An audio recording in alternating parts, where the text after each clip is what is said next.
Welcome back, everybody. It's Kat. Today is July 1st. If you are watching this video, you are going to see this absolutely stunning image. It's a photograph of a Native American.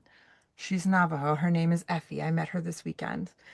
And she is riding this beautiful white horse named Rhythm. And there is a dark orange canyon wall behind them. She's wearing sort of a dark orange velvet shirt with incredible turquoise jewelry, and her horse has all kinds of beautiful silver all over the bridle. And from the moment I saw this photograph, she's wearing moccasins, you can see in the stirrup.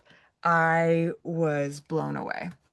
And then when I met Effie, I didn't know she was there at this event that I was at.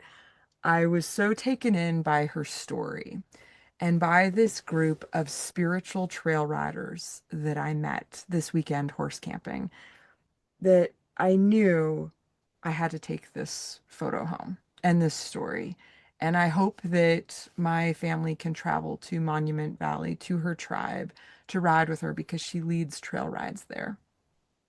And this particular group has started a foundation that raises money. And so the purchase of this photograph helped raise money for needs on the reservation at Monument Valley, which is apparently one of the most photographed valleys in the country. I don't think I've ever been. I'm pretty sure I never have. And I really want to go and see this beautiful space and connect with these beautiful people and be part of this incredible conversation of working and living and loving together with horses.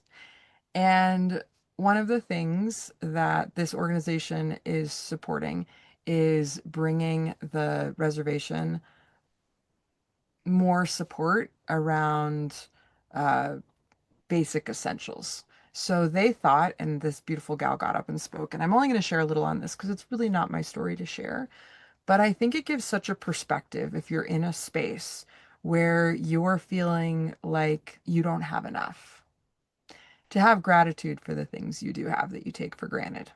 So here I am in our beautiful dream horse trailer, and I've turned the air conditioning off so it's quiet, and I can feel the heat and the stickiness of my body.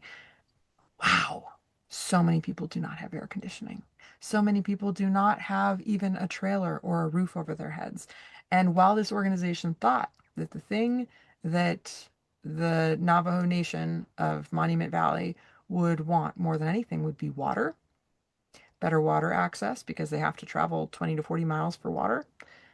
What they actually wanted more than anything, and what Effie was one of the first ones to receive, was a roof that did not leak.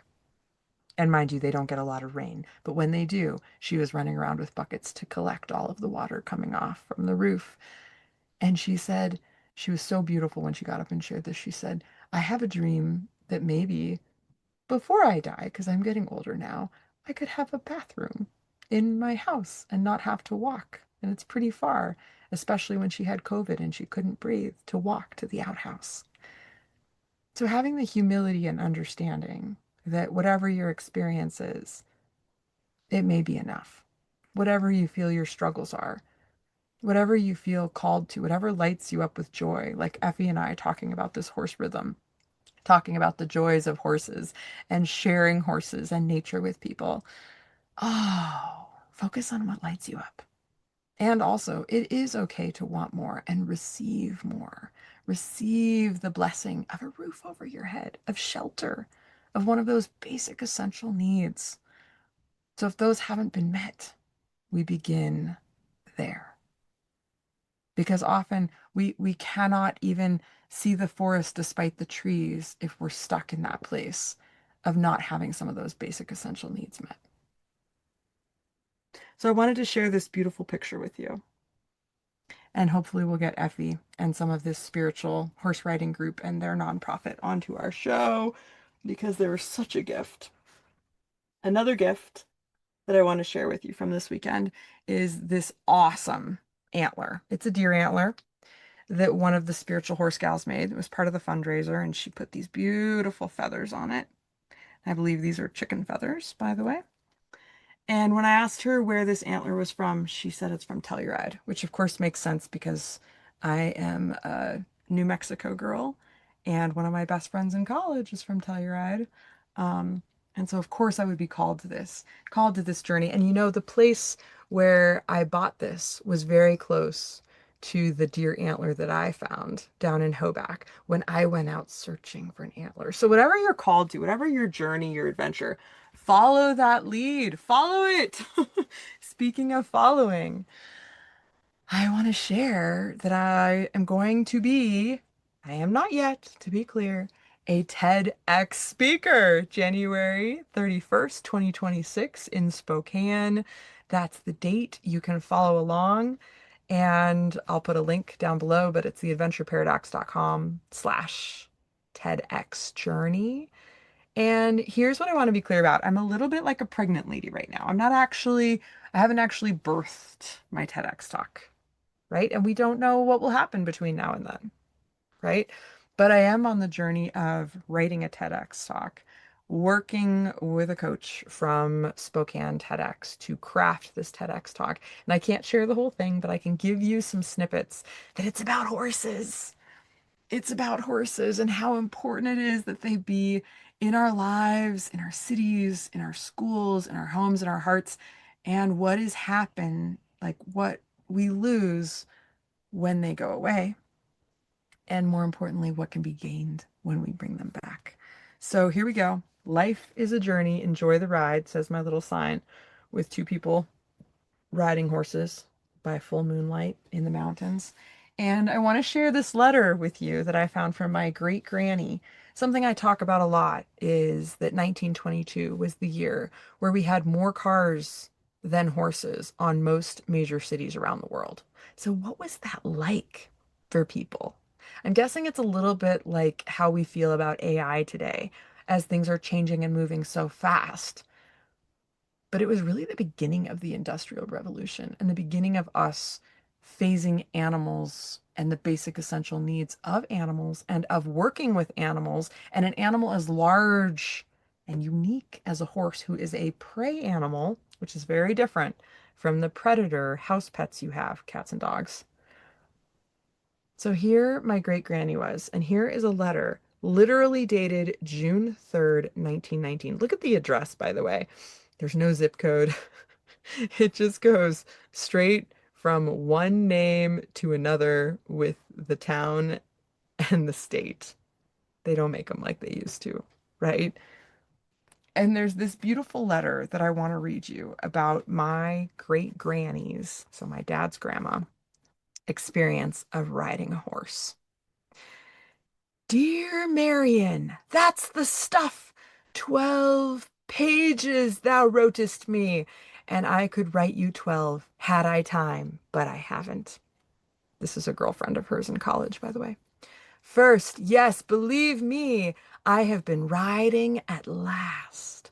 Went 4 times. One first week. Simply couldn't get it off my mind. Sunday we rode 3 hours. The horses felt fine and simply tore along, dashed right up the hills at a free gallop. Gee, it was fun. Friday night, Jewel and I were out riding with Harold until 10:30 against rules. Yes. Just as we got in the building, I was called to the telephone. 'Twas Phil, calling from Syracuse, said he was coming next day. So Saturday night, I was out with him. I wouldn't let him kiss me, and he couldn't understand it at all, and told me a lot more how much he loved me, and how much and many questions. He is an old dear, Marion. It's too bad I can't love him. Sunday, when Tolson and I were riding, just to be mean, she turned chief in after cobbles. I don't quite understand this. Phil's horse, and Daisy followed. Phil was on the porch and came down and talked to us. Gee, I was sore at Tolson. Then we called on Madeline, my cousin, just married about a year. They have a darling new little home, and we're whitewashing the cellar. I think she's saying again, Sunday. GM, Jewel, Harold, Phil, and I at Phil's car. Oh, yeah, in Phil's car, went for a long ride. So here are cars coming in, right? It is a wonderful big old house. They went to the Cobbles for tea, sorry. A long ride and stopped at Cobbles for tea. It is a wonderful big old house, all built of cobblestones and so pretty and homey inside, with a big wood fire, two wonderful dogs, and everything so pretty and homelike, and all the Myers. This spelled like my last name. So nice. Gee, we had a good time. Phil says he's coming home again in 2 weeks. Monday was Mountain Day, no classes, and a more wonderful day never was. 5 of us hiked to Cornucup, 20 miles, and had eggs at the end. Believe me, we were hungry. That was some hike. We did it in 5.5 hours, 20 miles. I asked Phil how he liked Phil. I guess there are two Phils. He said he seemed like a dandy fellow, but he thought he made a mistake in not coming over to see him this summer. I do too. He'd have had a peppy time. Tell Phil I see by the punch bowl, blah, blah, blah. So now she's getting into like, and this is so fun. You can see this. I guess they were all in sororities. And so I actually don't know how to read those Greek letters. And I do talk a little bit about Greek mythology and the original horse word, which is in Greek, in next week's minisode. So a little bit of a fast forward for you. I did my minisodes backwards this week. And I want to come back again to this idea of working with horses and how it crosses all generations, it crosses all ages, it crosses all cultures, it crosses the human condition because it is just such a deep innate part of us if we allow ourselves to be opened up to the wisdom and healing power of horses. So, anyways, little sneak peek into what I'm studying and looking into right now as I prepare for my TEDx talk. And if you would like to follow along my TEDx journey, I would be so, so honored. You can click on the link below, theadventureparadox.com/TEDx journey. Thank you so much for joining me. I hope that you are having a wonderful, wonderful summer. And if you do join my TEDx journey, I will drop an update on the first of every month. That's my goal, to let you know what I'm working on, what I'm learning. I found a very interesting TEDx talk that brought up a lot of the TED versus TEDx and some of the paperwork I had to sign off on to be part of the global TED community and have my talk promoted there and all of the fact checking and things that I'm doing. So it's really cool and it's really rigorous. And more than anything, it's just a huge honor to be part of this journey and to be able to share the wisdom of horses and horse people everywhere and leave that as a legacy. So if you want to join me for this journey, please follow along. I'm super, super excited.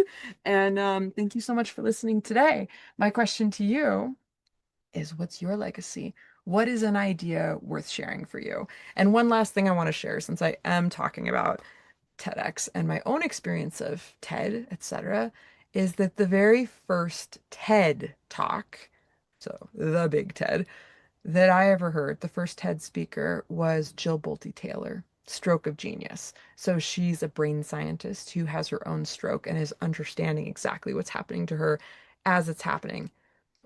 Really powerful talk.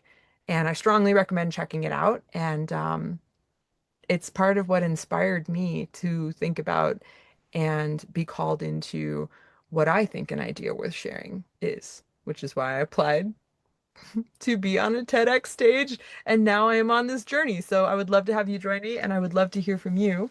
You can send me a text in the show notes below. What's your big idea we're sharing? Not that I can, do anything about that except hear you.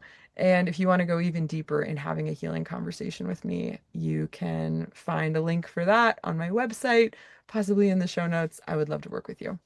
Thank you so much. Have a beautiful day and happy summer. This week, we are dropping a great episode on parenting for the July 4th holiday. So you are free to be the best parent you can be next week. And thanks so much for following along. Happy summer.